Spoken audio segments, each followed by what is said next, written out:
Turns out St. Patrick's Day is more than getting drunk and pinching people. Patrick was actually English. He wasn't Irish. He grew up in England in a Christian family, but as a young boy, he wanted nothing to do with his family's faith. He kind of pushed it aside and scoffed at it.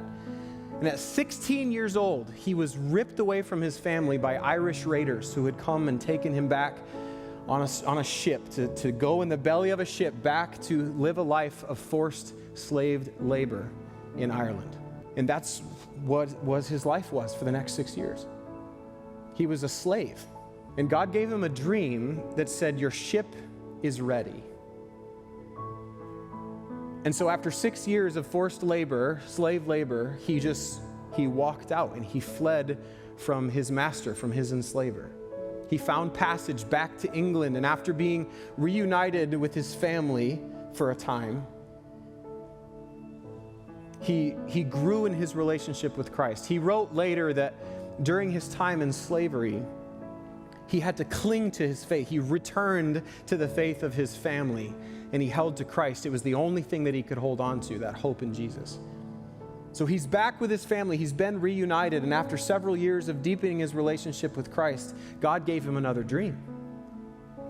And in this dream, he was handed a letter, and the title of the letter was The Voice of the Irish. And in his dream, he opened this letter, and out from this letter came the call of the sin-tormented souls of the Irish, calling him back to Ireland.